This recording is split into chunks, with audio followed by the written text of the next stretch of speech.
ഒരു സുപ്രഭാതത്തിൽ എഴുന്നേൽക്കുമ്പോൾ നിങ്ങളുടെ വാട്സപ്പും ഗൂഗിൾ പേയും ഇന്റർനെറ്റും ഒന്നും പ്രവർത്തിക്കുന്നില്ലെങ്കിൽ എന്താകും അവസ്ഥ? ഒരു സയൻസ് ഫിക്ഷൻ സിനിമയിലെ രംഗം പോലെ തോന്നാമെങ്കിലും ഗൾഫിലെ യുദ്ധസമാനമായിട്ടുള്ള സാഹചര്യം വിരൽ ചൂണ്ടുന്നത് അങ്ങോട്ടേക്ക് തന്നെയാണ്. ക്രൂഡ് ഓയിൽ പ്രതിസന്ധിയേക്കാൾ വലിയൊരു ബോംബാണ് കടലിനടിയിൽ പുകയുന്നത്.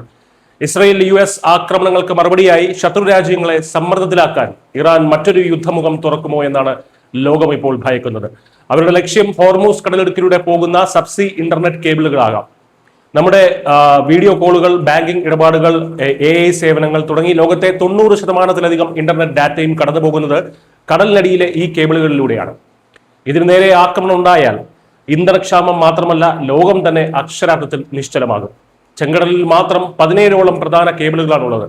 യൂറോപ്പ്, ഏഷ്യ, ആഫ്രിക്ക വൻകരകളെ തമ്മിൽ ബന്ധിപ്പിക്കുന്ന ഇന്റർനെറ്റ് ട്രാഫിക്കിന്റെ നട്ടെല്ല് ഇതാണ്.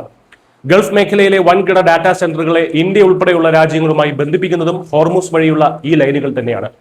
ആമസോണും മൈക്രോസോഫ്റ്റും ഗൂഗിളും ഒക്കെ കോടിക്കണക്കിന് ഡോളറാണ് UAE-യിലും സൗദിയിലുമായി ഡാറ്റാ സെന്ററുകൾക്കായി നിക്ഷേപിച്ചിരിക്കുന്നത്. നമ്മുടെ ഈ വയർലെസ് ലോകം മുഴുവൻ പിടിച്ചു നിൽക്കുന്നത് കടലിലെ ചില നേർത്ത വയറുകളിലാണെന്നത് വലിയൊരു വിരോധാഭാസമാണ്.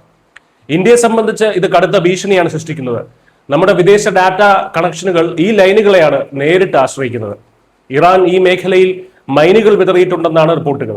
അതിനാൽ തന്നെ കേബിൾ മുറിക്കപ്പെടുകയോ സ്ഫോടനത്തിൽ തകരുകയോ ചെയ്താൽ കേടുപാടുകൾ തീർക്കാൻ കപ്പലുകൾക്ക് അവിടേക്ക് എത്താനാവില്ല. ഫലത്തിൽ ഇന്ത്യയിലെ IT ബാങ്കിംഗ് മേഖലകൾ പൂർണ്ണമായും സ്തംഭിക്കും.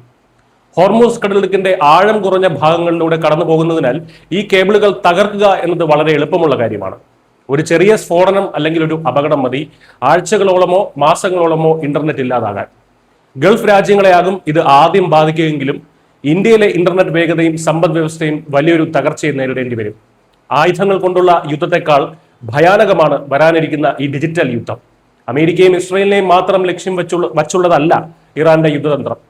അമേരിക്കയ്ക്കും ഇസ്രയേലിനും നേരിട്ട് വലിയ പ്രത്യാഘാതങ്ങൾ ഉണ്ടാക്കാത്ത ഹോർമൂസ് കടലിടുക്കിലെ പ്രതിസന്ധിയിലൂടെ അവർ ലോകരാജ്യങ്ങളെ മുഴുവൻ മുൾമുനയിലാക്കി കഴിഞ്ഞു. ഞങ്ങൾ തകരുകയാണെങ്കിൽ നിങ്ങളെയും കൂടെ കൊണ്ടുപോകുമെന്ന് യുദ്ധത്തിന്റെ തുടക്കത്തിൽ തന്നെ ഇറാൻ ഗൾഫ് രാഷ്ട്രങ്ങൾക്ക് കൃത്യമായ മുന്നറിയിപ്പ് നൽകിയിരുന്നു. ആഗോള ഇന്റർനെറ്റ് ശൃംഖലയ്ക്ക് നേരെയുള്ള ഈ പുതിയ ഭീഷണിയും വിരൽ ചൂണ്ടുന്നത് ഇതേ തന്ത്രത്തിലേക്ക് തന്നെയാണ്. തങ്ങൾ നശിക്കുകയാണെങ്കിൽ ലോകത്തിന് മുഴുവൻ നാശം വിതയ്ക്കാൻ മടിക്കാത്ത ഇറാന്റെ ഈ ചാവേർ ചിന്താഗതി തന്നെയാണ് ഇസ്രയേലിനേക്കാൾ ലോകത്തെ ഭയപ്പെടുത്തുന്നതും. ഗ്യാസിന് പുറമെ ഇന്റർനെറ്റും മുടങ്ങുന്ന ഈ ഒരു കടുംകൈക്ക് ഇറാൻ മുതിരുമോ എന്ന് കണ്ടു തന്നെ അറിയണം. News desk Malayalam.